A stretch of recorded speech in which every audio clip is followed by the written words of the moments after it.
So first of all, I just want to say a huge thank you to all of you for participating in today, for all of the panelists who shared wonderful resources and wealth of information, for the discussion that we just had. This, I want to make sure that everybody knows walking out of here, this is the start of our conversation and of our efforts. I mean, we've had an amazing day today, but this is not something, obviously, that we're going to solve in one 8-hour session. So we will be summarizing, we will be following up, we will be having more conversations, we will be working with our colleagues as we think through what our next steps are. I also want to say a huge thank you because a lot of people have said my name today and thanked me for what we're doing, but as you all know, there are a whole bunch of people who are the ones who really do all the work, and I get to stand up here and try to look pretty.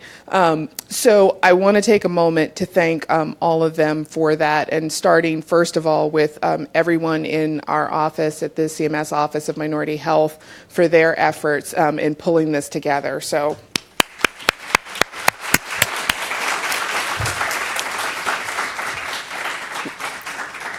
we have folks in our Baltimore office who've been monitoring the chat, and folks in our regional office checking the rural health email. We have people here in the room who've been running and bringing me water to keep me hydrated and other things and answering questions.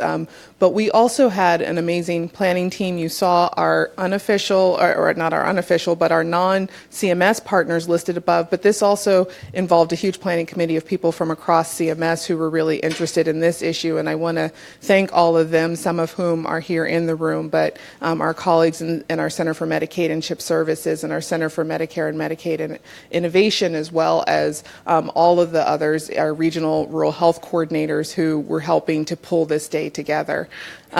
I also want to thank MITRE and Atlas and our colleagues who are the ones who do a lot of the logistics, our friends at Spark Street, because they're the ones who made sure that the microphones worked, the video feed was going, and everybody was able to participate.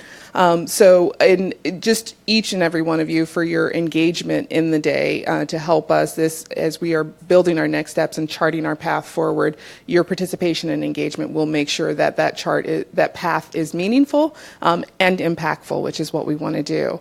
And as I close, I want to take a moment to just give a special thank you for one person in particular who has been on emails up and down all night, all weekend, doing all of the logistics, coordinating all of the people that I just mentioned, and that is Michelle Oswald. If she would come forward.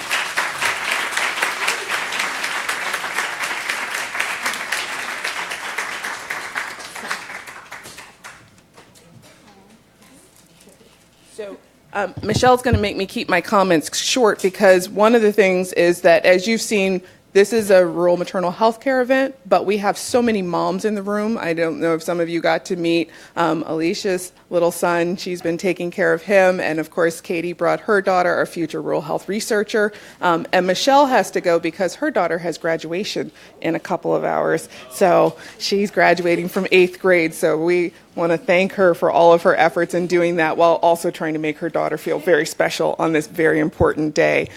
So with that, I'm going to close and thank you again for your participation and for coming. And again, we will be reaching out with next steps and follow up as we figure out how to address these issues to make sure that all women in rural communities have access to high quality, affordable health care.